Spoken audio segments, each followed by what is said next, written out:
GS academy YouTube channel पर एक बार आपका फिर से स्वागत है। आज हम आपके लिए लेकर आए हैं फिजिक्स के अति महत्वपूर्ण 16 प्रश्न। इन 16 प्रश्नों में को अगर आप बहुत गौर से देखेंगे या इसको जो है एक्सप्लेन करने का प्रयास करेंगे, एक्सप्लेन के दृष्टिगत से देखेंगे, तो कम से कम इसमें 50 प्रश्न निहित हैं। क्लियर?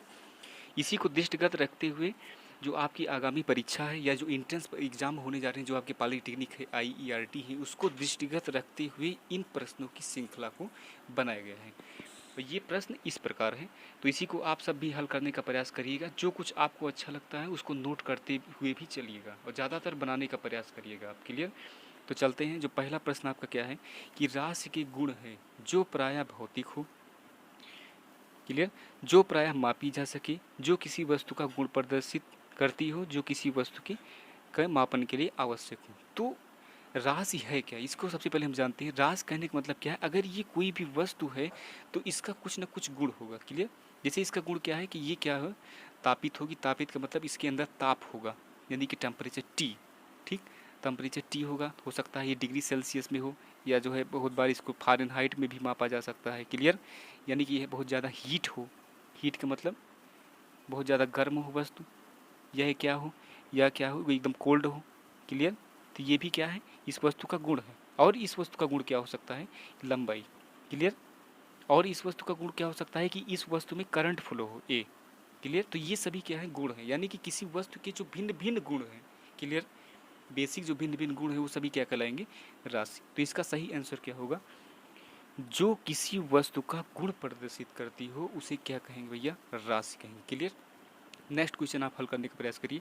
मूल राशि का गुणधर्म क्या है।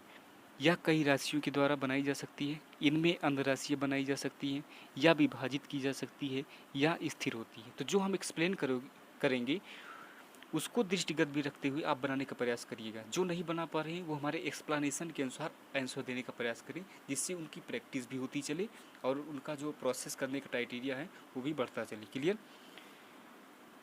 तो जो मूल राशियाँ होती, जैसे लंबाई है आपका, फिर क्या है, समय है, फिर ताप है। लंबाई, समय, ताप, ज्योत तीव्रता है। क्लियर? ज्योत तीव्रता है, विद्युत धारा है, फिर क्या है आपकी पदार्थ की मात्रा है, और क्या है आपका द्रव्यमान। क्लियर? ये सभी क्या कहलाती है, मूल राशियाँ कहलाती है। तो मूल राशि कितनी है, 7 है। क्लियर? इस मूल राशि को विभाजित नहीं किया जा सकता। अगर हम कहेंगे आप द्रव्यमान को विभाजित कर दीजिए। क्लियर? तो अगर आप द्रव्यमान को विभाजित भी करते हैं तो आप, जैसे कुछ बच्चे कहेंगे F बराबर एम ए, गुरु जी हम इससे जो है क्या करेंगे, बना देंगे यम, यानी कि यम बराबर क्या हो जाएगा, यफ अपान ए। लेकिन इसमें क्या आया, व्युत्पन्न राशि आई, यानी कि इस मूल राशि से नीचे की कोई राशि आनी चाहिए जो कि बनी ही नहीं है। ये क्या आ गई, व्युत्पन्न राशि। यानी कि हम क्या करेंगे, द्रव्यमान को विभाजित नहीं कर सकते हैं। क्लियर? यानी कि वह राशियाँ जिसको विभाजित नहीं किया जा सकता है और जिससे अन्य राशियों को बनाया जा सकता है, इसको हम क्यों कह रहे हैं अन्य राशियों को बनाया जा सकता है। जैसे F बराबर क्या होता है, यम ए। बल बराबर क्या होता है, द्रव्यमान गुणे त्वरण। क्लियर? तो बल क्या है, मूल राशि नहीं है। मूल राशि क्या है, केवल ये है। क्लियर? तो क्या ए में भी मूल राशि है, बिल्कुल ए है, बिल्कुल है। जैसे आपका ए बराबर क्या होता है, वी बटे टी। क्लियर? यानी कि वेग परिवर्तन की दर, और वेग बराबर क्या होता है, डी बटे टी। क्लियर? तो डी क्या है, ये लंबाई है, जो कि लंबाई क्या है, मूल राशि। टी क्या है, ये भी क्या है, मूल राशि। क्लियर? उसके बाद ये भी टी क्या है, मूल राशि। क्लियर? यानी कि जो व्युत्पन्न राशियाँ हैं, क्या है, व्युत्पन्न राशि। व्युत्पन्न राशि वो किससे बनेगी, मूल राशि से। लेकिन मूल राशि क्या होगी, वो किसी से भी नहीं बनेगी। ये क्या है, अंतिम राशि है। कौन सी अंतिम राशि है, मूल राशि। क्लियर? तो इसका आंसर क्या हो जाएगा, मूल राशि का गुणधर्म क्या है, इनसे अन्य राशियाँ बनाई जा सकती हैं। क्लियर? इसका सही आंसर यही होगा। नेक्स्ट देखते हैं क्वेश्चन। नेक्स्ट क्वेश्चन आपका है, मूल राशियाँ कितने प्रकार की होती हैं। अभी आपको प्रीवियस क्वेश्चन में बताया कि मूल राशियाँ कौन कौन सी होती हैं। लंबाई, समय, ताप, ज्योत तीव्रता, विद्युत धारा, पदार्थ की मात्रा, और क्या होगा, द्रव्यमान। कितनी है, 7 है। क्लियर? इसमें से लंबाई क्या होगी बताइए, कोई भी वस्तु अगर लंबा है, आज हम मेजर कर रहे हैं, कुछ समय बाद मेजर करेंगे तब भी वो उतना ही रहेगा। क्लियर? तो लंबाई क्या होगी, कांस्टेंट होगी उसकी, क्लियर। उसके बाद द्रव्यमान क्या होगा, ये भी कांस्टेंट होगा, और पदार्थ की जो मात्रा है यानी कि उसमें जो संघटक है वो भी क्या होंगे, कांस्टेंट होंगे, क्लियर। तो इसमें जो 3 राशि हैं वो क्या होंगी, कांस्टेंट होंगी, और 4 राशि क्या होंगी, स्थिर होंगी यानी कि वेरिएबल होंगी। वेरिएबल का मतलब चेंज होंगी, क्लियर। तो मूल राशि कितने प्रकार की होती है, 7 प्रकार की होती है, क्लियर। नेक्स्ट क्वेश्चन आप हल करने का प्रयास करिए। इनमें से कितनी मूल राशियों के मान नियत होते हैं। तो अभी हमने अभी अभी बताया तुरंत तीसरे क्वेश्चन में कितने मूल राशियों के मान नियत होंगे, 3, और वेरिएबल कितनी होंगी, 4, क्लियर। नेक्स्ट क्वेश्चन देखते हैं कौन सा है। नेक्स्ट क्वेश्चन है आपका, कितनी मूल राशियों के मान अस्थिर या वेरिएबल होंगी। अभी हमने आपको बताया कि 3 के क्या होंगे, कांस्टेंट, जो कि चेंज नहीं होंगी।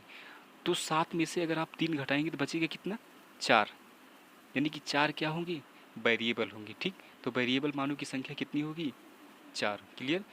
अब क्या पूछा है छठवां क्वेश्चन, कि व्युत्पन्न राशियाँ वे हैं, क्या है व्युत्पन्न राशियाँ, जो स्थिर हैं, जो विभाजित की जा सकती हैं, जो विभाजित की जा सकती हैं, जो विभाजित नहीं की जा सकती, जो विभाजित की जा सकती हैं, जिन्हें मापने में कठिनाई होती है। तो हमने आपको बताया कि व्युत्पन्न राशियों को विभाजित किया जा सकता है, क्यों, जैसे हमने अभी प्रीवियस में बताया F बराबर ma, क्लियर।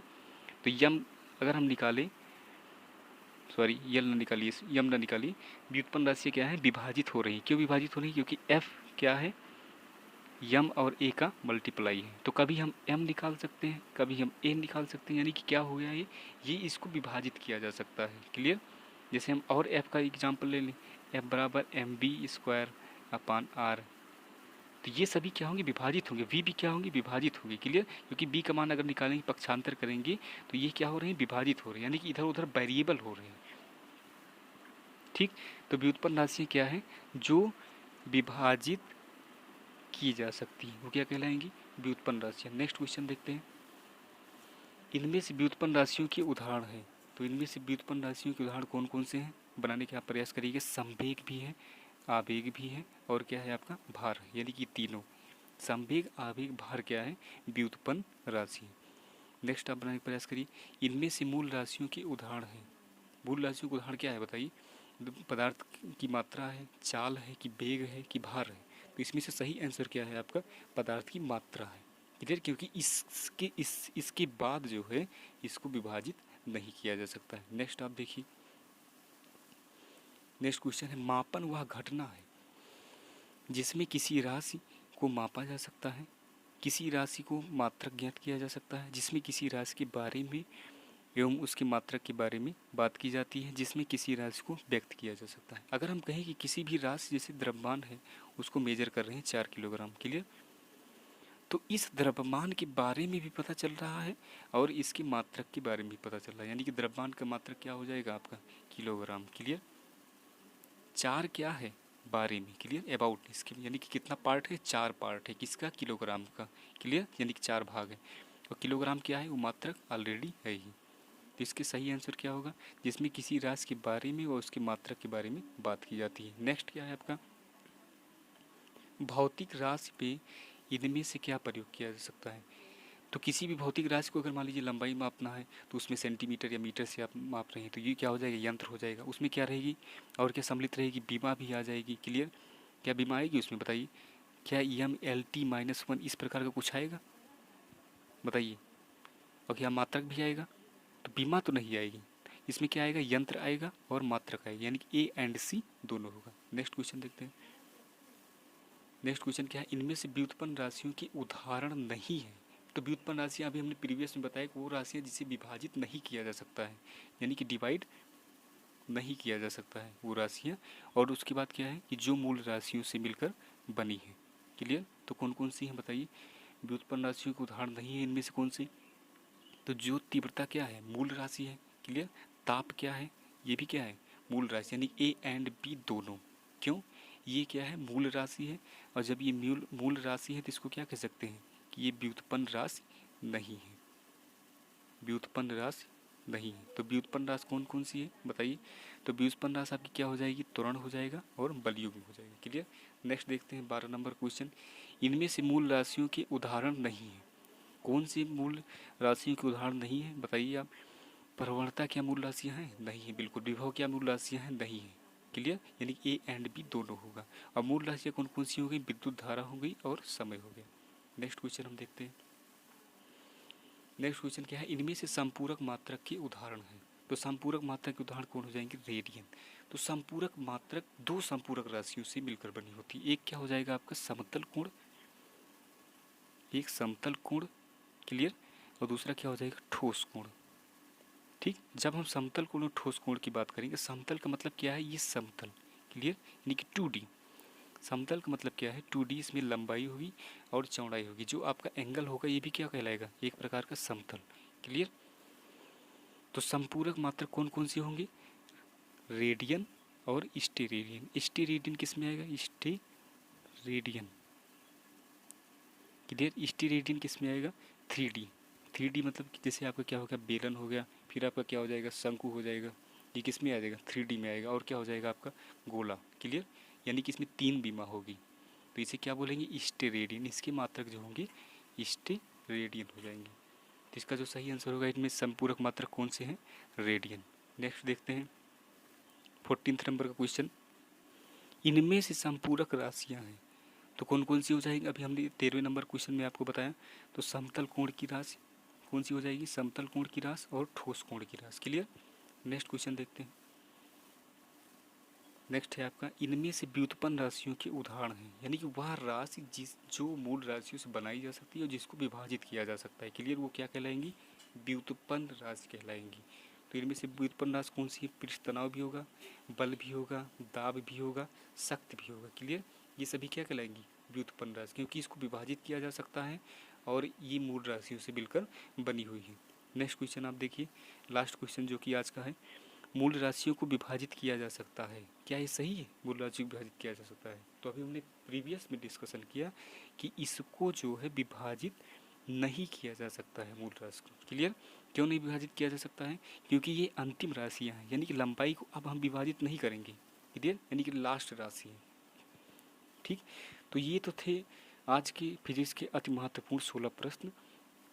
अगर आपको हमारा वीडियो अच्छा लगा हो तो इसके लिए लाइक, शेयर एवं सब्सक्राइब करना बिल्कुल ना भूलें एवं बेल आइकन को ज़रूर प्रेस करें, जिससे आपको जो नोटिफिकेशन इंपॉर्टेंट आती है वो ज़रूर मिले और आप जो है कंटिन्यू स्टडी को जारी रखिए। लॉकडाउन के इस दौर में कृपया आप सब घर के बाहर बिल्कुल ना निकलिए और सभी का सहयोग करिए। सभी का सहयोग कहने का मतलब क्या है कि अगर आप बाहर निकलेंगे तो आप समझ ही रहे हैं कि एक दूसरे के संपर्क से ही कोरोना बहुत तेज़ी से फैल रहा है, और घर पर ही स्टडी करिए। धन्यवाद।